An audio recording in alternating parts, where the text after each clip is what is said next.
Well, good morning, everyone. I'd like to thank Matthew and the whole team for the tremendous honor to come and speak at this meeting. I'm really grateful for the center and its work, all that it stands for, the immense resource that it represents to the Christian medical community and beyond. And obviously there's some mixed feelings about this being the last year this meeting is held on these premises. But God willing, we look forward to even bigger and better things for the future of the center in years to come. Now this morning, I am invited to address the issue of physician-assisted death.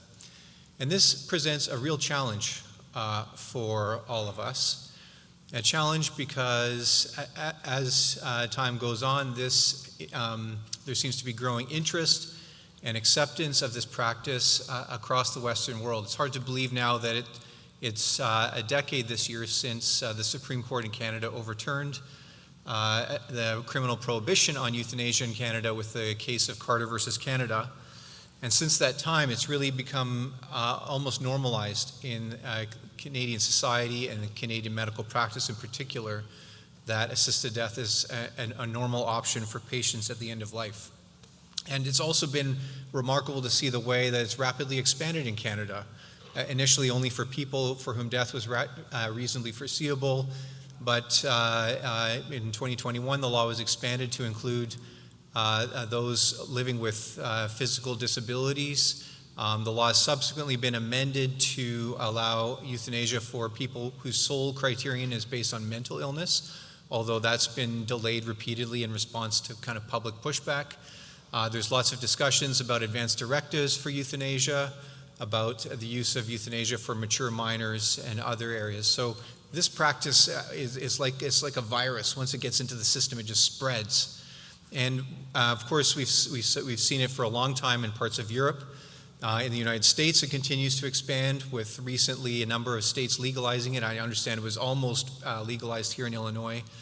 And so it's an issue that as healthcare practitioners, as those engaged in ethics, we need to be ready to grapple with, wrestle with, and respond to.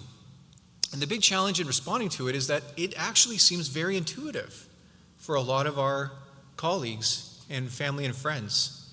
Just last week, I was at a meeting of intensive care meeting in Spain.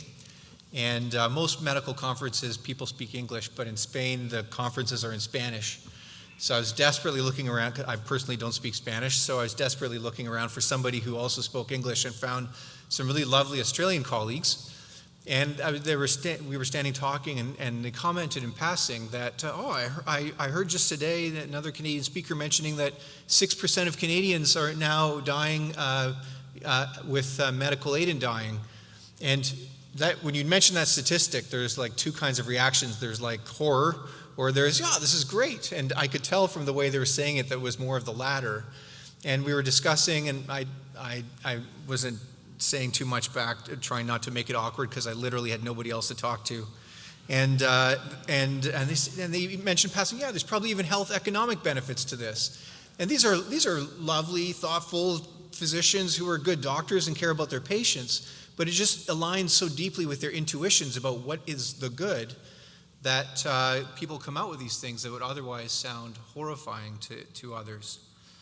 And so this is what I've found, is that in Canada it was just embraced because it sort of fit with the moral intuitions of society. And so that's really the challenge that we have to grapple with, is how do we address the issue that this is deeply morally intuitive for a lot of people. I want to suggest we need two things. We need moral clarity, absolute moral clarity, and we need to understand the underlying kind of cultural, philosophical, theological drivers that make this intuitive for people. So first, allow me to give us some moral clarity. I know that you all, I'm speaking to the choir here, probably not too many of you question whether assisted death is wrong, and yet I want to share with you some of the reasons that I gave in my book, trying to help, in particular, equip lay Christians who don't think about ethics every day, to explain why assisted death is something that we absolutely ought to be opposed to. First of all, we should oppose assisted death because it is anti-human. It undermines human value. One of the things that always struck me about this issue in conversations with with colleagues and ethicists and in the literature and in dialogue is that both sides of this issue claim to care about people. Both sides say this is about people mattering. So those who advocate for assisted death claim to be supporting human dignity. They call it death with dignity, compassion and choices. These are all very pro-human kinds of sentiments.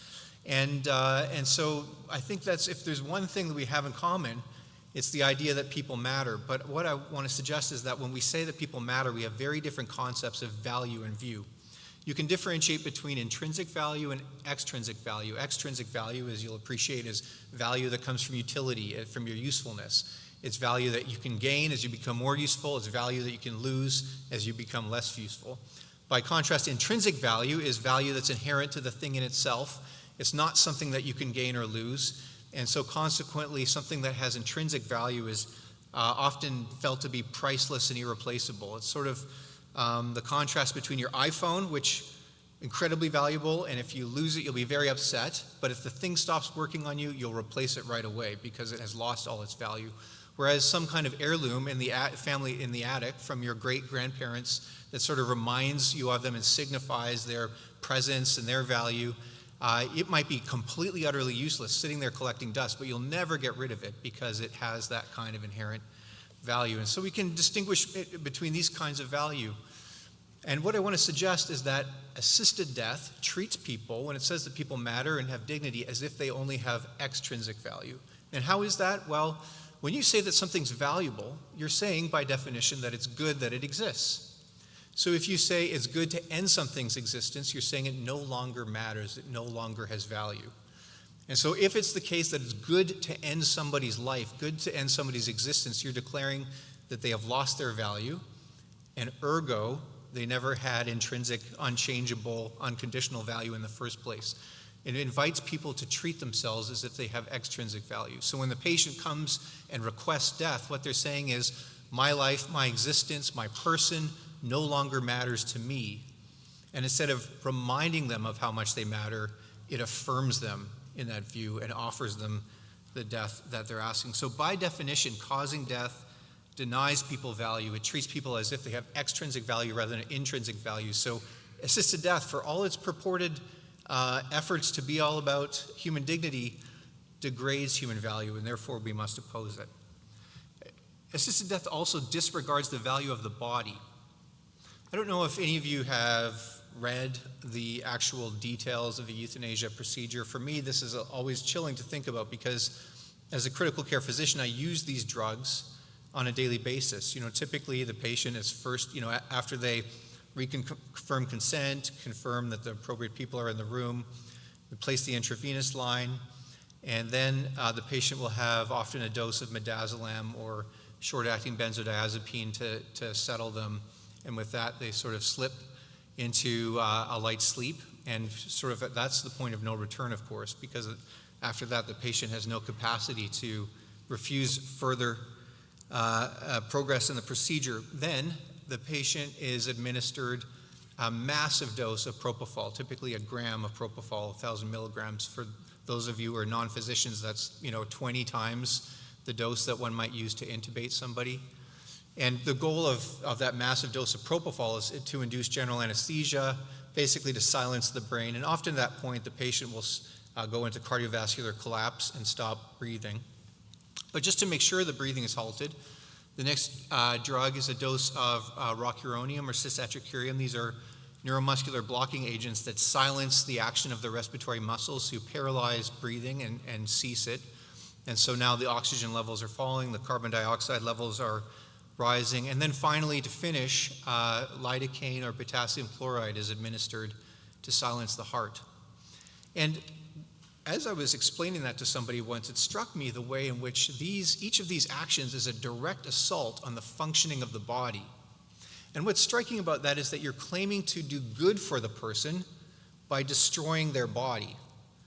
And the strange thing that does is it completely separates someone from their body. It's as if they're an entirely disembodied thing, and the body is just there in a way that's to be used and treated and discarded even if it's no longer of use to you, it treats the body as if it has only extrinsic value. But of course, if persons are bodies, and we would affirm that they are, although not merely bodies, then the body itself merits to be treated with intrinsic value. And euthanasia absolutely denies the value of the body. And this, I think, aligns with a kind of deeper kind of cultural conception of the body. The famous traveling chef Anthony Bourdain once wrote, "Your body is not a temple, it's an amusement park. Enjoy the ride." And this is the sort of, I think, cultural conception that we have of the body. It's something there for us to use, but also to discard by euthanasia when it's no longer serving our purposes, as if we're something other than bodily creatures. And thirdly, I would say, in terms of finding moral clarity around this issue of assisted death, there's many reasons to lodge against this practice. I'm only covering 3. I think it is profoundly, foolishly presumptuous.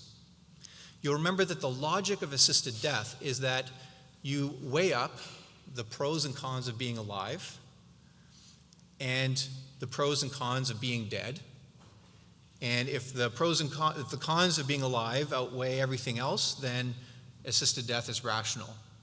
The problem, of course, with that logic is doctors, as doctors, have zero authority on what it's like to be dead. There is no course on the afterlife in medical school, or no course on the lack or absence of any afterlife in medical school. This is an action predicated on personal presumptions about what it's like beyond the grave, something on which medicine has no authority to speak. And what this means is that this is essentially an experimental therapy practiced upon patients with no possibility of follow-up to ascertain outcome.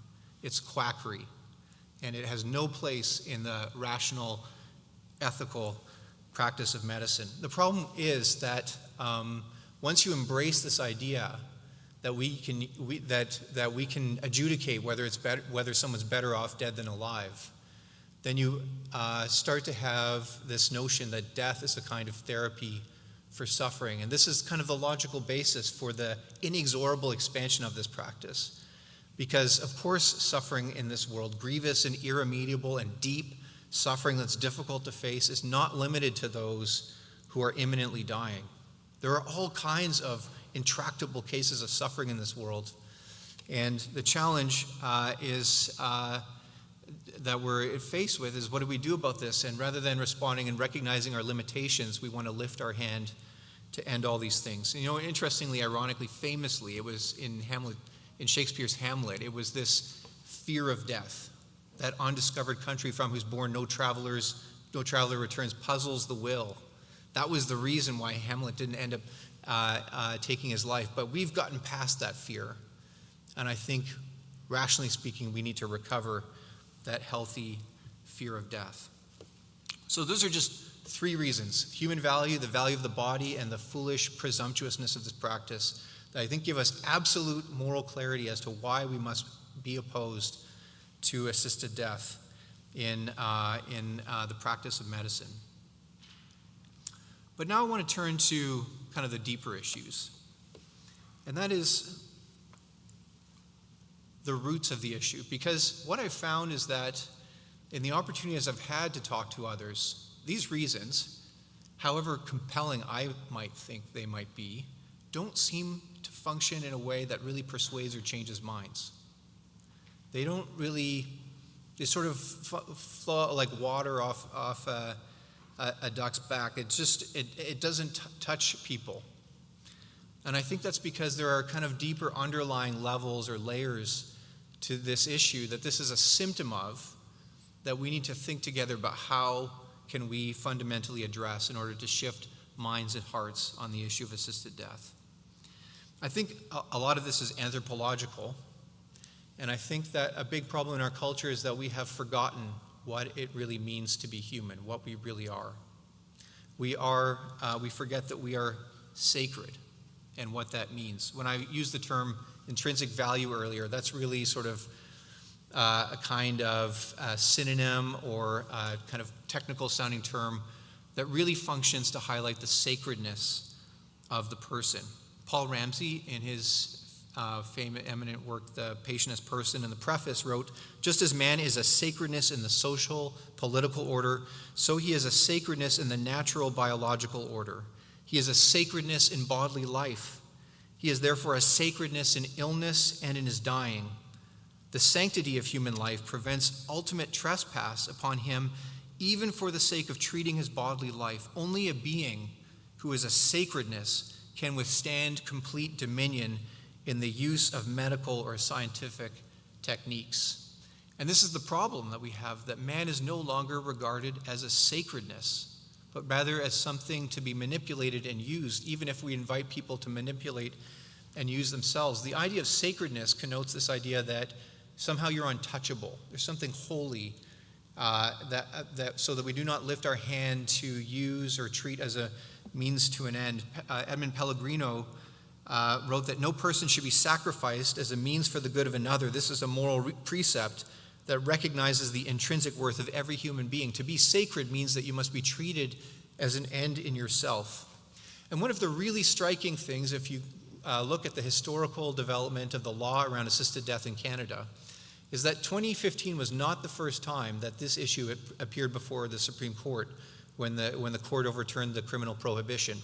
20 years earlier, there was a case of a woman named Sue Rodriguez with ALS, and her lawyers had progressed her case all the way to the Supreme Court. And at that time, the justices decided to uphold the criminal prohibition on assisted death. And their reasoning, written in the law, they cite the generally held and deeply rooted belief in our society that human life is sacred and inviolable. And just 20 years later in law, there is no mention of sacredness whatsoever. The only thing that's sacred now is personal autonomy. But if persons are sacred, then we should understand assisted death for what it really is, an act of desecration. Secondly, I think, and I've touched on this already, in forgetting what we really are, people also have forgotten that we are embodied. And I want to reflect on this a little bit more. Many of you will be familiar with Alistair MacIntyre's trenchant critique of the modern West, and he lodged a range of trenchant critiques, but one of them was the issue that we forget the body, that we are forgetful of the body. And what was the significance of that? Well, as you reflect on the nature of embodiment, it fundamentally means to be something that's dependent. You come into the world weak and frail and completely dependent on the care of others. You grow up completely dependent on the nurture and care of others. You are formed into what MacIntyre called independent practical reasoners through the care of others, because you are a body. And ultimately, towards the end of your life, you again become more and more dependent on others. So dependence is a fundamental feature of the human existence that is imposed on us by virtue of the fact that we are physical bodies. And in his really important work on this issue, Carter Snead, his book, What It Means to Be Human, reflecting on this, it says, because human beings live and negotiate the world as bodies, they are necessarily subject to vulnerability, dependence, and finitude common to all living embodied beings, with all of the attendant challenges and gifts that follow. And Snead wants to make the point that the kind of what he calls a kind of philosophy of expressive individualism, the anthropology of the atomized, unencumbered, inward-directed self of expressive individualism falls short. It cannot sort of fit with reality because it cannot render intelligible either the core human realities of embodiment or recognize the unchosen debts that accrue to all human beings throughout their lifespans. In other words, we're not really the captains of our souls or the masters of our fate the way that we would like to think we are, because we're bodies and we're deeply dependent. Another interesting feature of being embodied is that we are intrinsically incomplete. And this is a really striking observation from the theology of the body that comes to us from John Paul II. And Christopher West, some of you may be familiar with his work, he's a Catholic thinker and writer who sort of popularized John Paul II's theology of the body. West writes, think about it. A man's body makes no sense by itself, nor does a woman's body. But seen in light of each other, Sexual difference reveals the unmistakable plan of God that man and woman are meant to be a gift to one another in spousal love. There's something fundamentally incomplete about any individual's body, such that we only fully flourish and function insofar as we are connected and joined to other. So our bodies teach us that we cannot function like expressive individuals, but rather that we are needy and dependent and created for communion. John Paul II puts it this way: the spousal meaning of the body is the body's power to express love. Precisely that love in which the human person becomes a gift, and through this gift fulfills the very meaning of his being and existence. So as bodies, we are therefore deeply dependent on others for full functioning and flourishing. And this is important because it really clarifies the nature of human flourishing. When you recover a proper concept of what a human is, it changes what it means to flourish, and this in turn shapes whether assisted death makes sense or not. So is life about autonomy or communion? Is it about independence or interdependence? Is it about self-fulfillment or giving? Is it about freedom or covenantal commitment? If we are for communion, if our bodies teach us that we are intended to be connected and joined to others in order to function fully and to flourish, then assisted death makes no sense, because it's literally a way of cutting people off from the world. It is not conducive to flourishing in any way, shape, or form. Under the autonomy model, it might be a way of granting people increasing control, and in some way that might be connected to some conception of flourishing, but we've seen that, in light of the fact that we're embodied, makes no sense. So we need to help our culture recover the notion of embodiment. Another deep root of this issue is that our culture doesn't know how to suffer. Albert Camus, the famous French existentialist, playwright, and philosopher, in his work The Myth of Sisyphus, refers to or describes the act of suicide as the kind of noble, courageous decision made in light that one comes to grips with the reality that suffering is useless. There is no point in suffering. It's absurd. That's, of course, layered on top of a philosophy of existence that suggests there's no ultimate or objective human meaning whatsoever to be had in the first place. But I think so many issues in bioethics, and I'd be interested to hear reflections from this audience about this, arise from the temptation to think that we need to, in order to transcend and avoid and resolve suffering, we need to take control. We need to take control of our bodies or the bodies of others in order to address our suffering. And we live under the illusion that by taking control, we can fundamentally fix these problems. And it's really the inability to cope with suffering that drives the demand for euthanasia. So if you look in the literature, and I'm sure many of you are very familiar with this, the kinds of reasons that people give for attending and seeking assisted death have very little to do with real physical suffering, and everything to do with a deep sense of being a burden, loss of control, loss of autonomy, loss of independence, loss of meaning.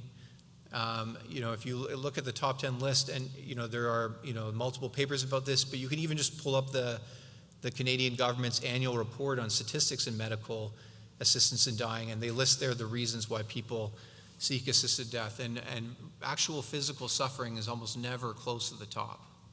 This is not a therapy for a physical problem. This is a therapy for an existential problem, that inability to cope with suffering, and people lack the resources to respond to suffering. And I think we see this even within the church, that the people in our churches, shaped by the culture as they are, tend to have that same reflex to think that by taking control, we can respond to and address the problem of suffering. I think we really need to teach people how to suffer. Now, the person of D.A. Carson probably looms large in a place like this. I imagine his sort of shadows. I don't know, he's obviously not haunting the place, but when you come to Trinity, you think of D.A. Carson, of course, and he wrote a wonderful book on suffering called How Long, O Lord? But one of the really important points he made in that book was that you cannot equip people to suffer. You cannot train people's minds to respond to the problem of suffering. You cannot help people to wrestle through issues like divine providence and human responsibility and God's sovereignty in suffering and all the theological issues that raises. And in the throes of suffering itself, you can't train people's minds in the midst of their suffering. It has to be advanced preparation when people's minds and hearts are clear and ready to wrestle with those issues in an intellectual way, so that their hearts are prepared when the time of suffering comes. And I can really speak to the truth of that in my own life. Those times that suffering has come, I've been thankful that I spent time wrestling with and being taught about a theology of suffering. So I think we need to teach people to suffer, and this is where Christian ethics really comes into its own. Because I do not believe that you can fundamentally address an issue like assisted death without talking about the gospel ultimately. You can help people to understand why these things are wrong, and earlier on I tried to do that without making any direct theological references, but ultimately this is a profound spiritual problem that we're wrestling with. And for people who are trying to make sense of why should I go on with my life when all it seems to hold out for me is grievous and irremediable suffering, it is the message of the gospel that offers real meaning and hope in the face of that. The gospel teaches us, first of all, to anticipate suffering. Peter writes in his epistle, "Beloved, do not be surprised by the fiery trial that is to come to you." He's teaching them, we live in a fallen world, and we're all going to suffer. Sometimes I speak to younger audiences, and I ask them, how many of you have felt real suffering in your life? And many of them, privileged as they might be, haven't really encountered deep personal suffering as yet. And I just tell them, you just need to live a little longer, because suffering is coming to us all, and it's the gospel that helps us to make sense of the fact we live in a fallen world, and so we calibrate our expectations accordingly, so when the time of suffering comes, we're prepared for and not surprised by it. We also need to help people understand suffering, not as something that's sort of like a fundamental feature of human existence and unavoidable, and that the only way ultimately to escape it is death, but rather as something that has been overcome through the work of Christ at the cross, such that we now are triumphant and we can conceptualize and understand suffering as a light, momentary affliction. And understanding it that way enables us to be patient and to cultivate hope. And we need to cultivate those theological virtues that enable us to live with suffering and yet to flourish. The virtue of faith in God's promises, confidence in God's purposes, hope in all that God promises to do for us, not only in this life but in the one to come, and love that recognizes that in any moment, even when we're suffering, we still have the opportunity to commune with others and to worship the one who made us for himself. The beauty of the gospel is that in many ways it allows us to find the deepest possible meaning in the midst of suffering. How is that? Well, if you can love the giver, not just for his gifts, when the giver takes away those gifts, if you can say with Job, though he slay me, yet I will trust him, then we're truly fulfilling the meaning for which we were created, to love and to serve the one who made us for himself. So suffering doesn't rob us of meaning. It deepens our meaning. And this is the overcoming of the gospel. So this is the sense in which I think we really need a distinctly Christian ethics, one that equips people to understand what it means to live well in the midst of suffering by the power of the gospel. I think a fundamental solution to this is the need for exemplary moral communities. And this has really come home to me, because in reality, we can talk all day and tell people that how much they matter, but the way that they really see how much they matter is by the way they are treated by the people around them, the words of love that they receive, the gift of presence, of friendship, of fellowship, and of communion together. It's through community that we're actually able to see ourselves and what we really are. And I'm sure there's It's not a coincidence that we have this deep problem of loneliness in our society, coincident with the rise of interest in assisted death. People are profoundly lonely, and they easily forget how much they matter because they do not have community around them to affirm their value. It's through community that we fulfill our purpose as communing beings. If our bodies teach us that we're made for other, then community is the place where we find meaning and value, even in the face of disability and suffering. And it's community that teaches us and preaches to us the truth. Alistair MacIntyre wrote at the end of After Virtue, "What matters at this stage is the construction of local forms of community within which civility and the intellectual and moral life can be sustained through the new dark ages which are already upon us." Now, that's a bit dramatic and dire, and of course he's wrestling with the kind of crisis of morality in modernity, wrestling with really big issues. But I say that's sort of his concluding paragraph, the reflection that ultimately to live well and to cultivate virtue, we need to form moral communities. And so this, I think, is why the church has a central role to play in the issue of assisted death, because it is in the church that we experience embodied the love of God. It's in the church where we hear and see and feel and taste just how much we matter. It's in the church that we commune with God and others in confession, in repentance, in good works, in hearing the truth preached. And it's in the church where we are reminded of all the truths that we need in order to suffer well and to persevere with faith, hope, and love. It's inside the church that we can make euthanasia and assisted death utterly unthinkable. And so I think that's our first task. I think that as a Christian ethics community, our first task is to work so that the church speaks with absolute moral clarity on these issues, so that it disciples people well and forms people well. And it's through the work of the church and the work of the Spirit through the church that we will ultimately be able to help our society see itself for what it really is, sacred, embodied, of intrinsic and incalculable value.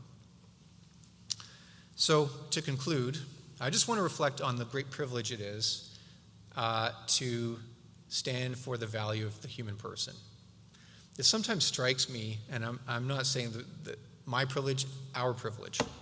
You know, in some ways, we can sometimes have a kind of siege mentality because, you know, if you read the leading journals and institutional publications in medicine and healthcare, they see the world substantially different than we do. And it's tempting to feel our weakness and our limitation and the relative lack of influence we have on the culture. And yet, in the face of that weakness and the challenge of raising money to do this kind of work, we need to remember that we get to basically go around telling people that they matter. What could be better and more enjoyable than that? It's so striking that our world is so unwilling to receive that truth, just how much they really matter. But it's an immense privilege to be called to that kind of work. So I want to encourage you all and bless you all and thank you all for your work and for your faithfulness, and to encourage you to be steadfast and immovable, always abounding in the work of the Lord, as much as you know that your labors are not in vain. Thank you very much.